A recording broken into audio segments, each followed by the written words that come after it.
Yeah, it's just very well executed, man. He's just like fully just like everything he's doing is just, it's like a razor's edge. I feel like his writing is. He's just very like on point.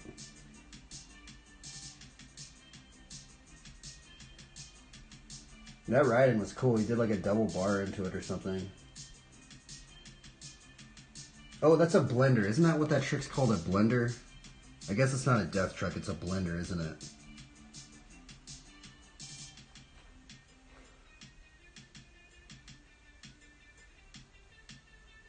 Pedal 5. Brian was a full brake rider too.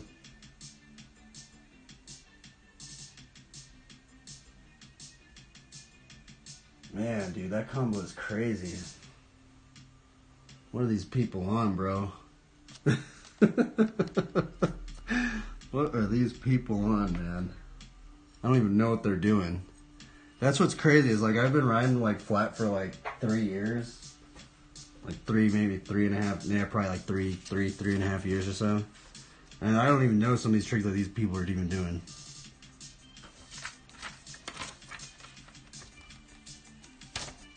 How long have I been streaming? Oh my god, I've been streaming for a while today.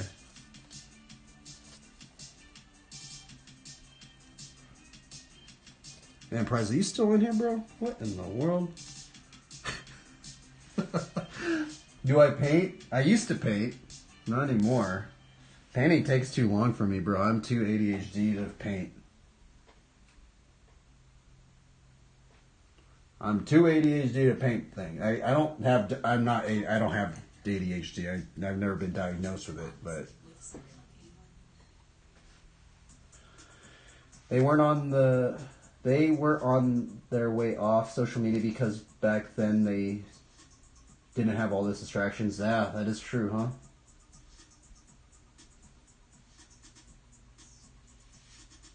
It's crazy because a lot of these videos that we're watching, dude, they barely have any views, dude. It's crazy to me. I'm like, what in the world, bro?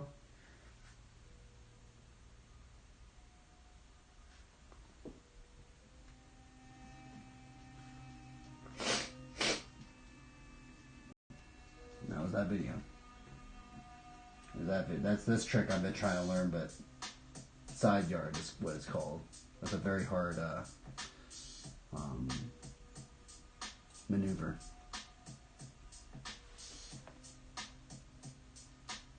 I think, where is that video?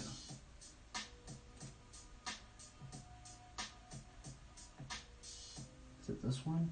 No, it isn't this one, but this guy is pretty gnarly as well. This is a really, really old video. Like super old lore right up in here I'm showing you guys.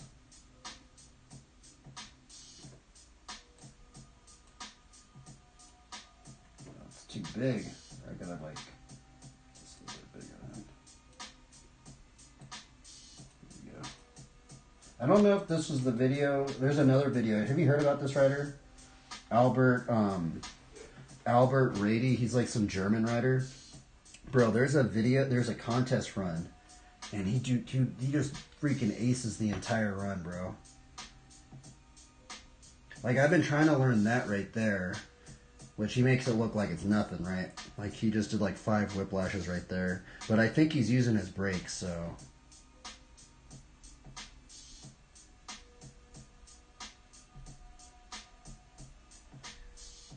What was this? This was like 1995 or something.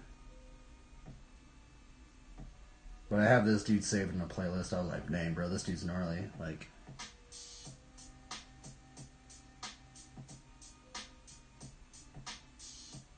see, I've been wanting to learn the death truck too, but I can't even do a cliffhanger. So eventually, I am gonna start. Eventually, I want to learn the death truck. So. Because that dude's like super good at it, and I feel like this is when like the non-scuffing, like it was like he kind of went into that realm, right? Because I think this was like in 1995, so he like just started like kind of going into that realm of like not scuffing and stuff.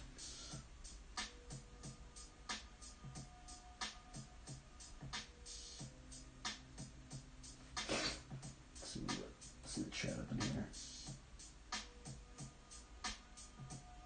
Oh, you actually don't know? Yeah, so one of the reasons why I know about this guy is because I was looking up things, because you know how I've been trying to learn the locomotive? There is this one video where he does like this really gnarly locomotive line, and I was like, bro, dude, that's so crazy. But, oh, he does a locomotive, dude, right when I say that, bro, he does a locomotive right there, huh? That was crazy. He did like a freaking 5 pinky squeak to a, oh my god, bro. Dude, that was such a crazy line, bro. He just did a 5 pinky squeak to some sort of locomotive to a 4 boomerang. Holy moly, bro. Wasn't that gnarly? I mean, I thought that was gnarly. I know how hard those tricks are. I'm like, what in the world is that guy on? What in the world are we even getting into?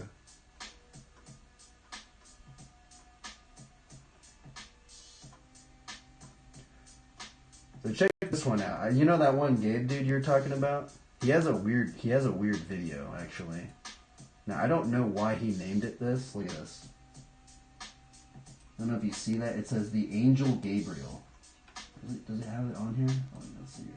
Yeah, check it out. I don't know why he called it that, but I mean that is where kind of, I guess, the lore of the name of Gabriel means. But it's just kind of funny because he made a video named that, and I was like, huh, that's weird. I wonder if that dude's a believer or something.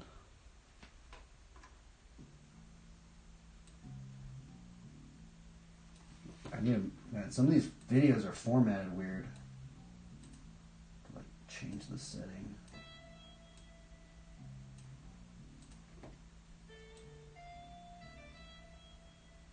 Let's start that. What's actually pretty crazy about Gabe is he's really good at hop whips.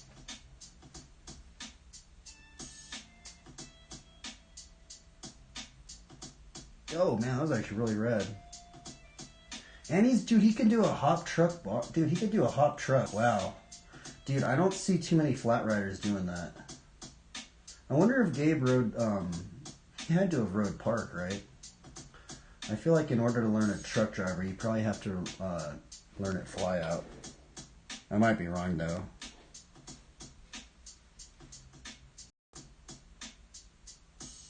Oh, we got Tim Knoll up in here. I actually really like this video too. This is just on a playlist, by the way.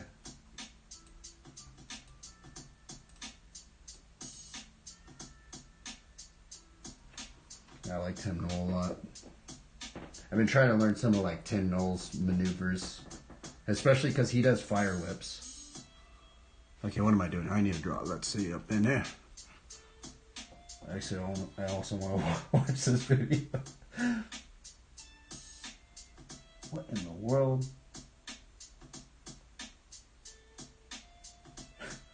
This guy is crazy, bro.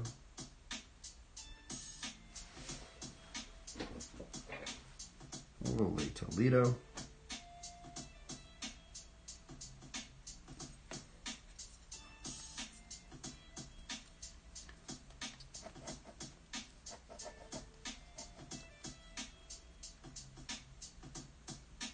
You want to learn dark sides? What is that?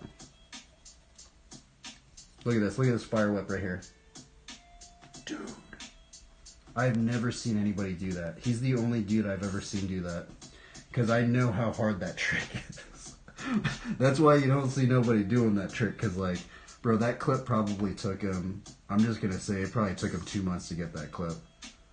Maybe even longer than that. Because, like, yeah, it was a hard one. He's pretty good at fire whips, I will say that.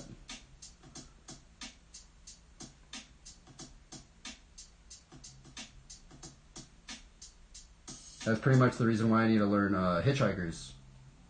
Okay, yeah, I know who you're talking about now. Look at this right here. What in the world, bro? That dude's crazy.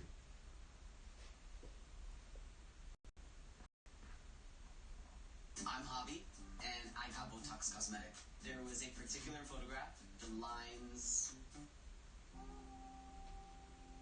That was a weird thing right there, too. I'm just on a playlist right now, so... Abnormal whip. I don't even know what that would be called.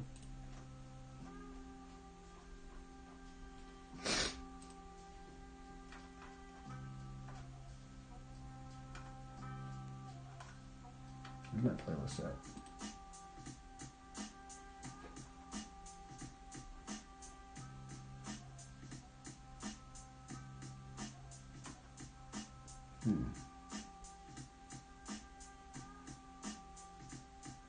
Dude, you know what's so funny is I actually freaking have a video saved of that, dude. Check this out.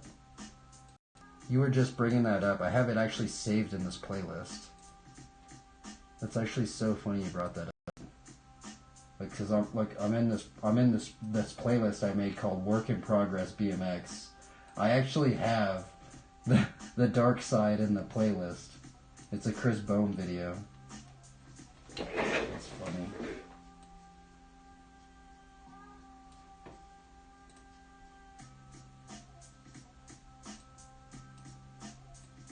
Wait, is this like a vertical video? What in the world? I guess it is a vertical video. I guess Chris Bohm was trying to learn it.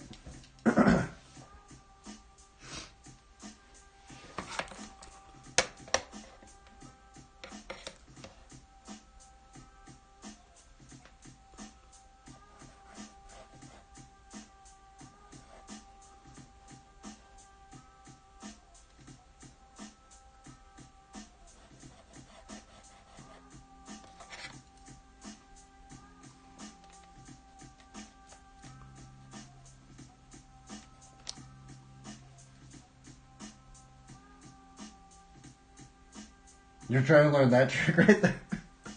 Like, it's so funny you brought that up. I didn't even know it was called that until I looked at my playlist. Because I was like looking at that trick too. I was like, dang, bro, that thing's gnarly. I guess Chris Bohm did it, right? He did it with gloves on. Bro, that was crazy, man. Holy moly.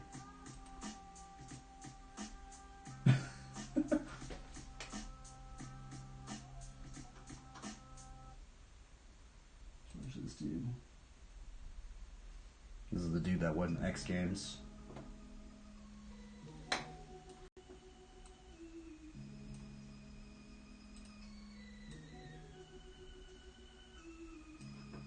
This dude's running an 18.5 frame. He's running a super little frame, man. I think he's running that Aries. No, actually, no, he's running a titanium 18.5 now, but he was running the Aries frame.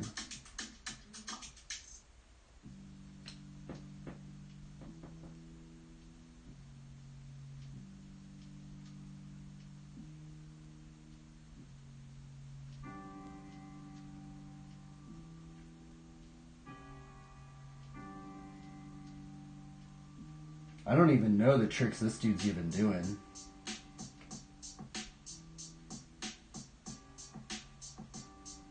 But it's crazy because he's running like super little bars. He's running a really little frame, really little bars. He's running that little stem too and zero offset forks.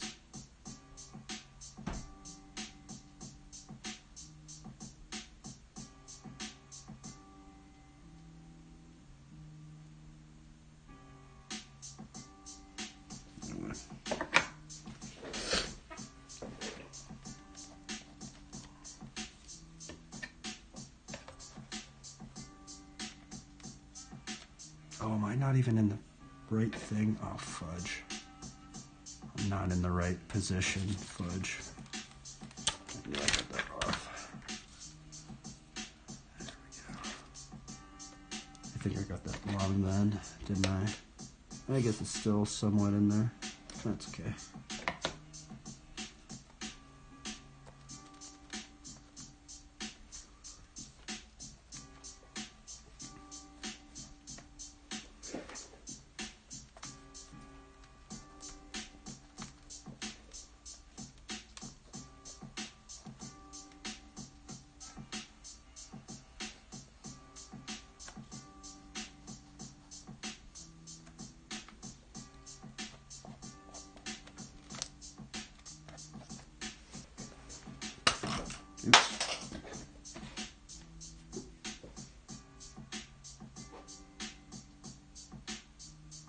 His setup is his hand for vertical tricks.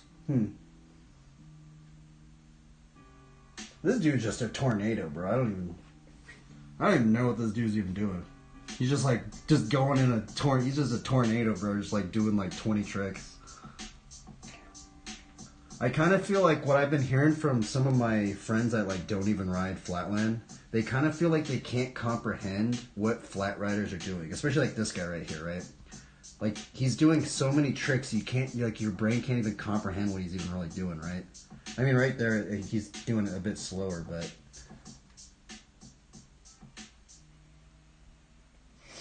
My only critique is there's not much variety. It'd be cool to see an original... Yeah, I feel like I've never even seen this dude do a front wheel line. But it's weird because, like, everybody that is in Japan, like, he just keeps winning all these contests. He's just like, first place, first place, first place, right?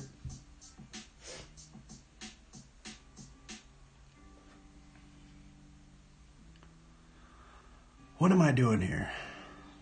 I'm like totally... I don't even know what I'm doing.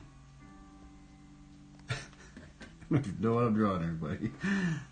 We've just been having a chill BMX. I should just have this BMX video as a big one today. I think this is the video, right? Oh yeah, that was the video.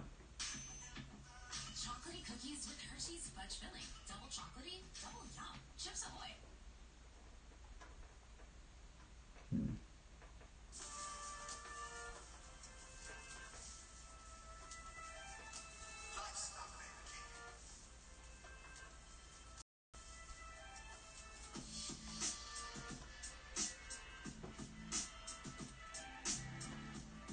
Basically seeing all the videos I normally watch. It's playlist anyway. I have a bunch of different playlists.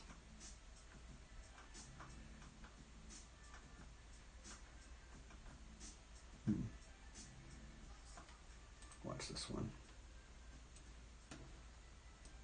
Normally I don't even I try not to even watch the BMX videos. We're just watching this normally a bit more because you're here. Empathy. Normally I just have this on to hopefully help promote the BMX industry. I'm just like full on just drawing, but just because you're the like one of the few flatland riders, I gotta put on some videos, But this guy right here, bro, Sam Folks, look, he's so good at the double-footed tricks, bro. Cause like it's kind of weird, cause like in the beginning I actually thought double-footed stuff was like super easy, right? Because it doesn't really look that hard. Until I started trying to learn the double-footed stuff, that's when I'm just like, whoa, bro, this stuff is freaking so hard, dude.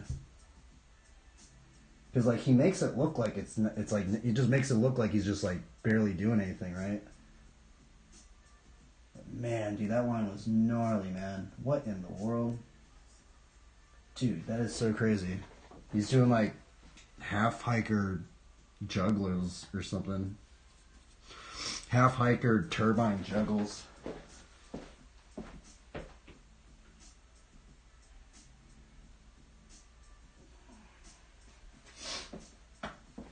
Bro, how long have I been streaming here? Oh my goodness, I should be done by now.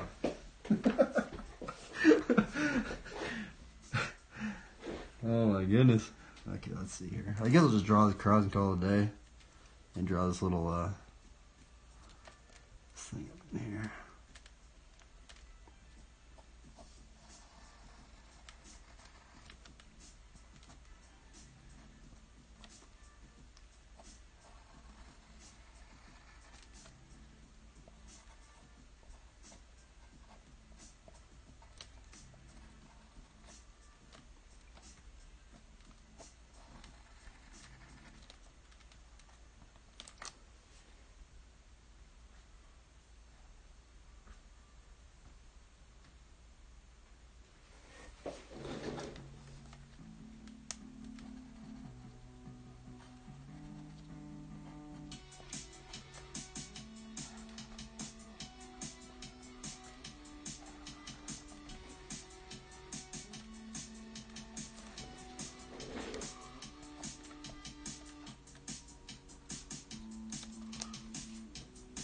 Do you watch Spencer? It's been pretty fun. I'll hop on Spencer. I've only watched a couple other streamers, honestly, but I'll hop on Spencer's channel, talk about BMX stuff. Pretty cool. Very cool, man.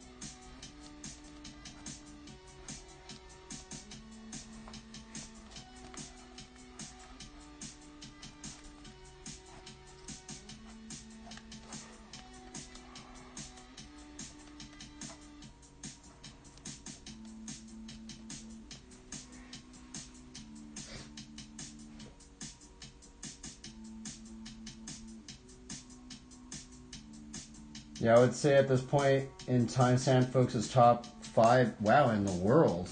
I didn't know that. Huh.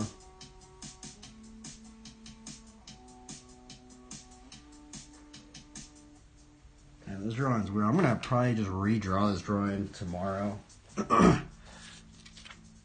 This is just a rough draft today.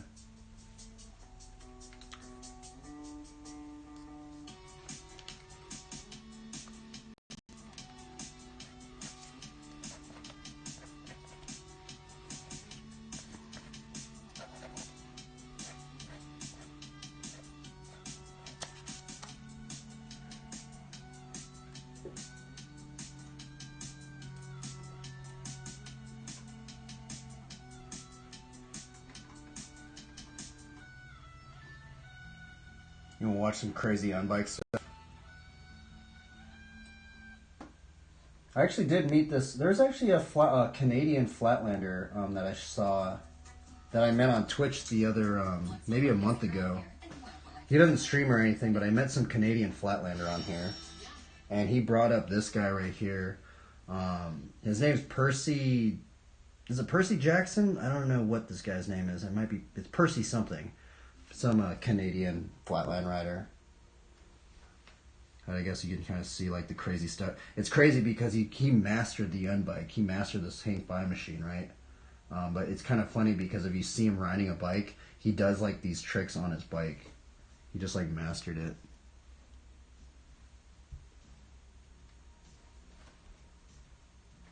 But what am I doing up in here?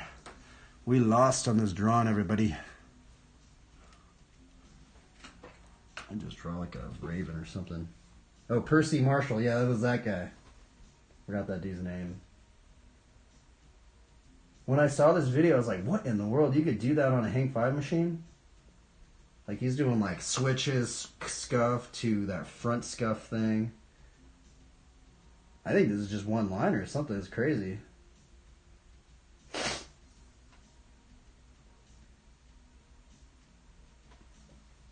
Baked Bean. What up, dude? What up, Baked Bean? You get a bike yet, bro? Go and get a... Or if you don't want a bike... I don't know if I should be saying you should get BMX Streets because I don't want to, like, put a bad taste in anybody's mouth. I have heard some people say that game's really hard, but... I mean, I guess Flower and BMX is hard too, so... Oh, what am I even doing here? I think I might just call it a day.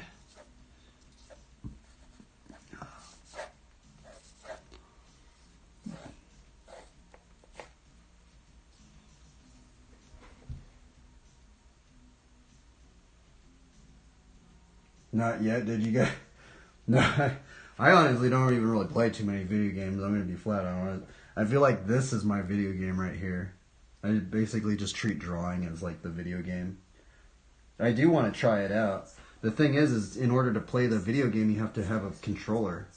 I have to get 3 things already. I have to get an Ethernet cable, I got to get a controller, and then I got to buy BMX Streets. That's like $300 right there. Probably ain't going to buy it. Oh, you already have the game. It's pretty good. Oh, that's awesome, man. Yeah, they're making a lot of updates to it. So hopefully it's doing better. Because I remember like when it first came out, all these people were saying, it's too hard. is too hard.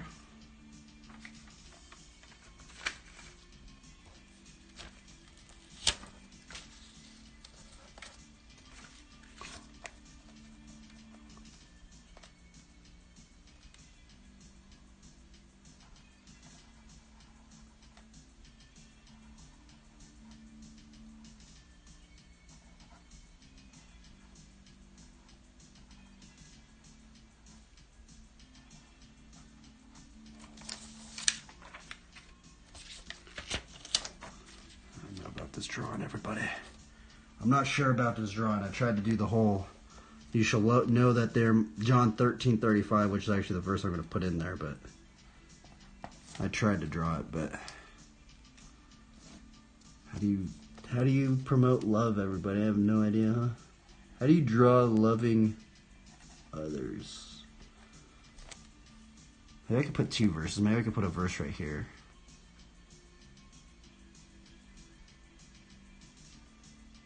Hard to get used to all the controls. Hey, Baked Bean. I don't know if you see that guy up. I don't know if you see that guy, Empathy for Insight. Give that dude a follow. He's like one of the few other BMX riders on Twitch, actually. Where did I meet you, Baked Bean? Did I meet you on Spencer's channel? Where did I meet you? Or did you just... I kind of forgot. My bad, bro. Here he is right here. Okay, so here he is right here. You can see what he learned on the Hang 5 machine, and then what he kind of can do now. Okay, yeah, you came into here. Okay, because I've been meeting some people from Spencer's stream too, so I didn't know if you were from there. While you're on, okay, yeah. Did you get a bike, man? It's really fun. Oh my God, is this on copyright? Fudge, I think it was. No, it wasn't. Okay, cool.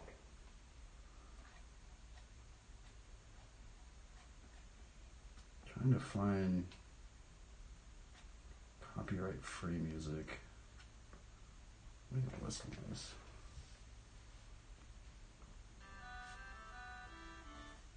I've been trying to get more people to ride Flatland, but I don't know, it's kind of hard. I honestly think the way to get people to get into I don't know if you're still in here, Empathy, but if you want to get more people to Flatland BMX, you basically have to do like some sort of street maneuver into a flatland line. I feel like that's going to opt people into being like, oh, well, you can do a street line into a flatland line. I honestly just like flatland though. I think it's just super hard to learn. Okay, what am I doing here? Let's write some verses down.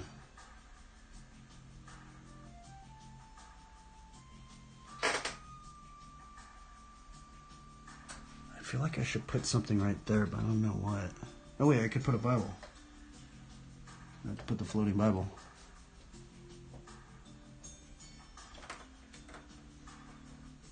Have you been thinking about getting a bike, Baked Bean? Hopefully you have. Anybody in here? Go to your local bike store. Go to coltcrew.com. Get you a complete. All right, let's see here.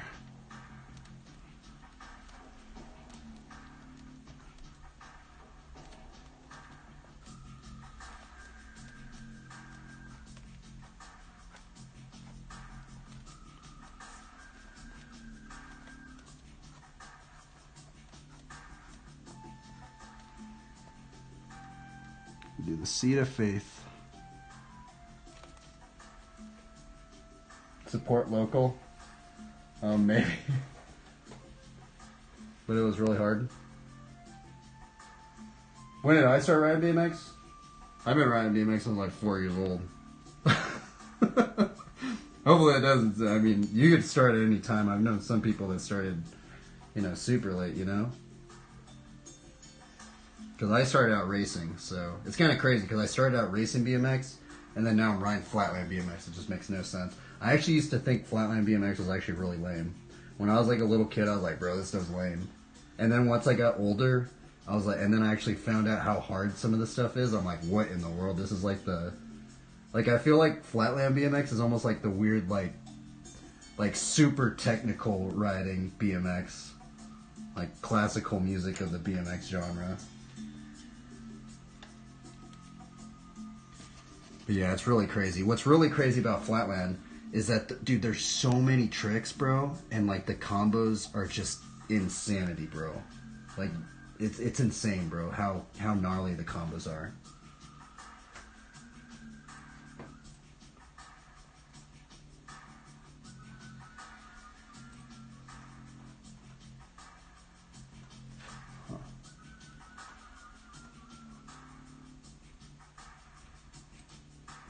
Oh, that's not the actual video.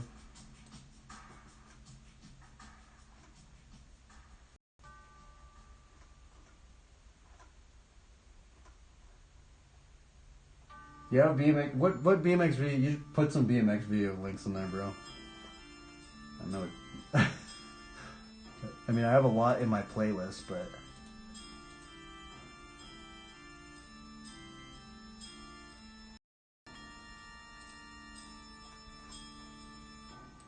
let's see here.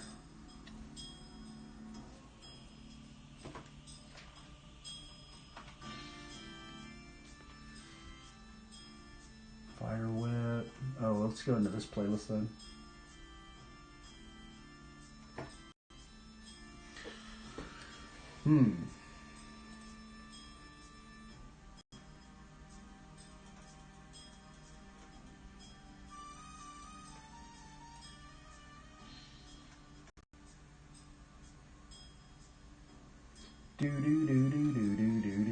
Oh, here's that one video. I wanted to show you empathy of that Albert Rahe guy.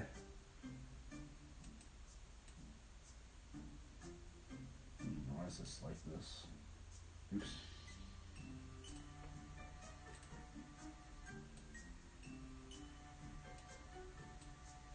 By the way, Empathy, you do not need to be watching the stream, bro. Normally people don't even watch my drawing segment of the stream. Normally they just listen to Bible study. It's kind of weird, actually, but... So check, this is actually one of my favorite BMX runs. This is probably my favorite contest run. I don't know why, it's just something about how this dude just executed everything. But it's just so rad, bro. I'm like, what in the world? Like, I don't know. I want to see what you think about this run. I mean, I think it's just because it's like I feel like my mind can comprehend the tricks that they're doing, and I'm kind of trying to learn some of these tricks. But I feel like just this run's gnarly, bro. Like, what? This was like in 1990 or something? 1995? Or this dude's already doing hitchhiker juggles? Like he was way ahead of the game, I feel.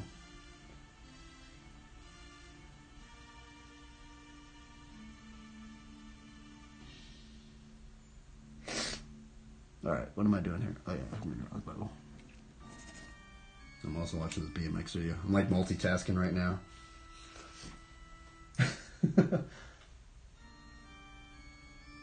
Like, I feel like that trick's like super hard, man. What in the world? Like, look at that. He's already doing half hiker juggles or whatever that trick's called. It's crazy.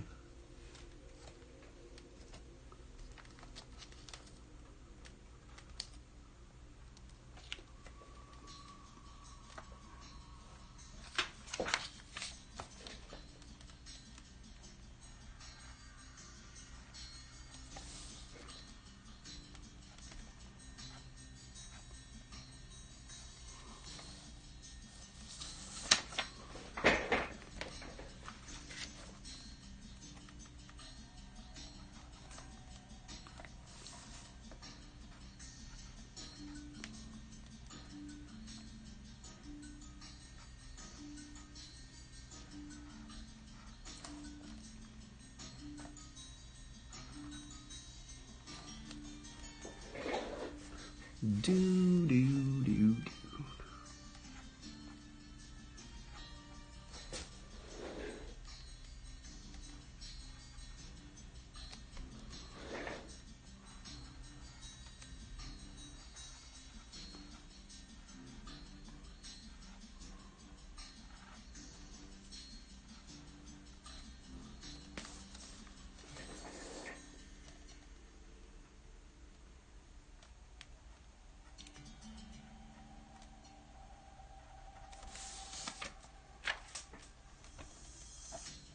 We're starting to get somewhere, everybody.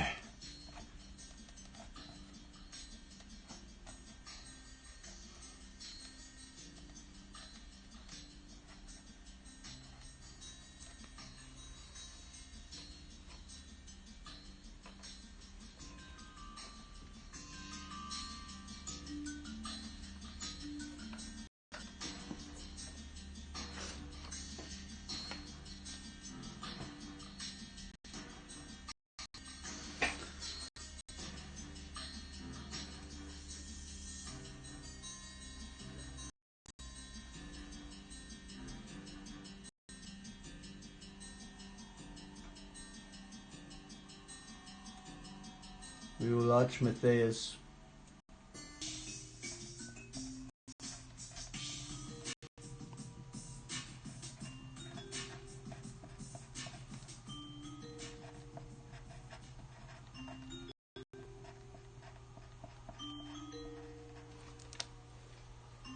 What's this? Endless possibilities.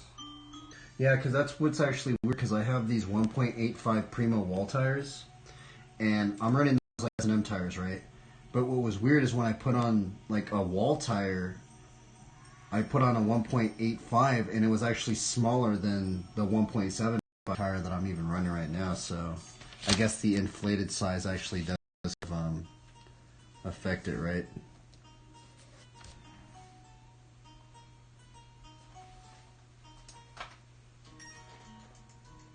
What in the world? It's not charged? What the heck? Should have charged.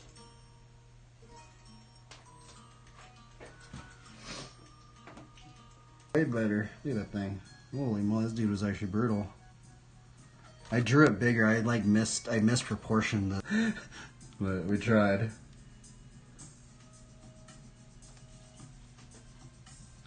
This is a long. Holy moly, it's been 7 hours. What in the world? Have a good one, Empathy, dude. Good chatting with you, bro. Good catching up, man. Yeah, one of the jams. Yeah, I might try and make it out.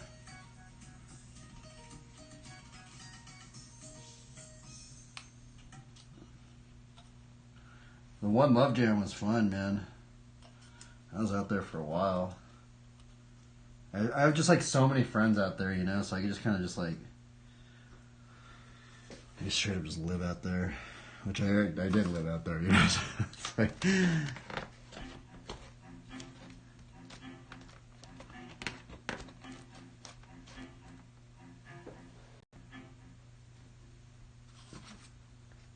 okay, I'm gonna put all these camera things away. I'm gonna get the thumbnail. I might use this as a thumbnail. I don't think I am, but I might do it. Peace out, guys.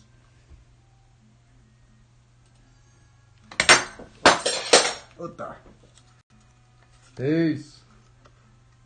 I'm just gonna get the thumbnail right. I guess you can see some close-ups. That was hard. No worries. We tried. We attempted to draw something, everybody. It's just very bland.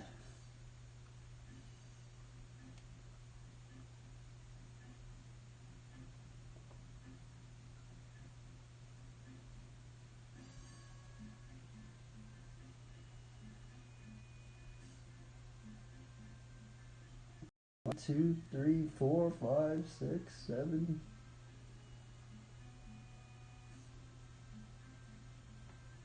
Okay, everybody. I'm out of here. Holy boy, it's been a long day. Anybody out there watching this stream? You guys have a good one. Try and get a bike because they're really fun. You can go travel around and observe humanity. We out of here. Peace out, everybody.